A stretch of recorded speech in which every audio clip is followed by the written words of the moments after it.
start. Timer. Timernya siapa? Wes. Assalamualaikum warahmatullahi wabarakatuh. Halo semuanya.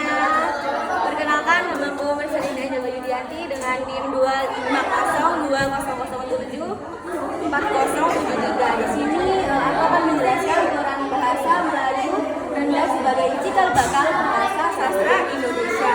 Yang membuat dalamnya adalah Melayu. Di sini ada dua foto dari Melayu sendiri. Kenapa sih kok aku dalam bahasa Melayu ini? Yang menggunakan bahasa Melayu rendah, sederhana, mudah dipahami, dan dekat dengan bahasa sehari-hari. Pemakaian bahasa ini dimulai dari bahasa luas, sehingga bahasa Melayu rendah menjadi bahasa sastra Indonesia. Yang kedua ada ciri khas dari peran bahasa Melayu sendiri, yaitu bahasa Melayu sederhana. Yang kedua ada komunikatif dan mudah dipahami oleh pembaca model kecil. Dalam ininya seperti isi supaya pada tahun 1922 menulis dengan bahasa yang lebih dekat dengan tutur sehari-hari, tidak kaku, serta mengadukan gaya naratif modern dengan nilai-nilai lokal. Ciri khas ini menjadikan karya-karyanya mudah diterima masyarakat luas dan ikut membentuk dasar bagi lahirnya bahasa sastra Indonesia. Untuk yang ketiga yaitu peran bahasa Melayu rendah sebagai cikal bakal bahasa sastra Indonesia. Jadi di sini kan kita mengambil peran bahasa Melayu rendah. Apa pengaruhnya sebagai cikal bakal bahasa sastra Indonesia itu? Pengaruhnya adalah pengaruh peran bahasa Melayu rendah sebagai cikal bakal bahasa sastra Indonesia sangat besar karena bahasa ini sifatnya sederhana, fleksibel, dan mudah dipahami oleh berbagai lapisan masyarakat. Bahasa Melayu rendah sendiri digunakan dalam karya sastra awal, surat kabar, dan titipan balik pustaka sehingga menyebar luas dan dikenal di seluruh Nusantara.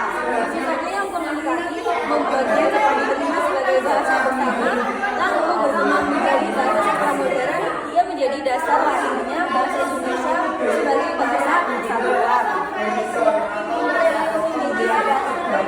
Ini ada 5. Yang pertama yaitu bahasa Melayu rendah sebagai cikal bakal bahasa sastra Indonesia adalah yang pertama akhir abad ke-19. Yang kedua ada di awal abad ke-20.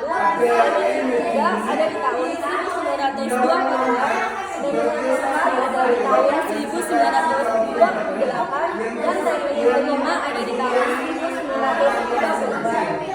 Untuk selanjutnya yaitu ada bahkan alur perkembangan. Bahkan perkembangan sendiri ada 5. Yang pertama yaitu 1. Awal akhir abad ke-19 pada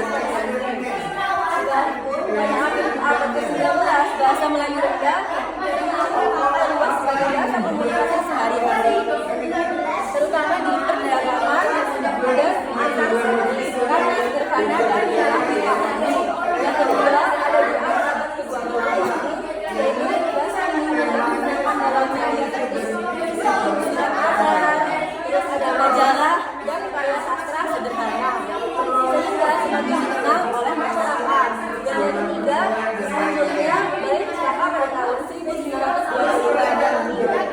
Berbagai menerbitkan novel-novel awal seperti Surabaya karya para penulis seperti yang lain menulis dengan bahasa Melayu rendah.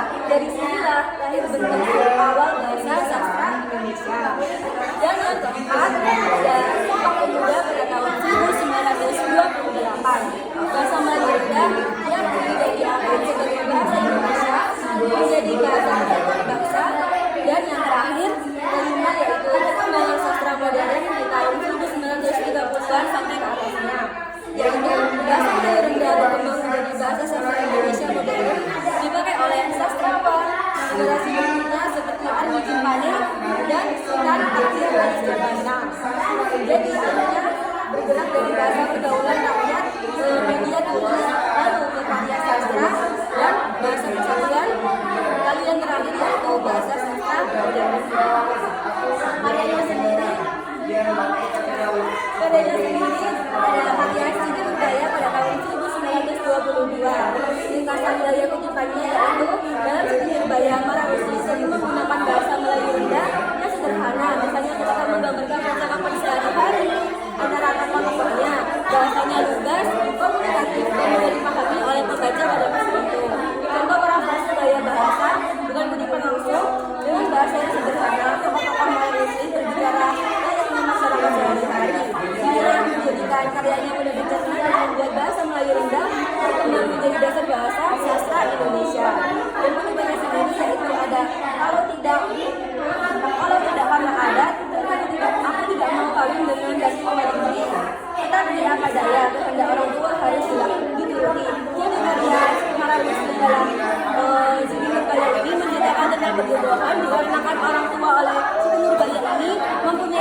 pacar sendiri, pacar yang dicintai, pacar yang disayangi. Mau akhirnya karena perjodohan itu si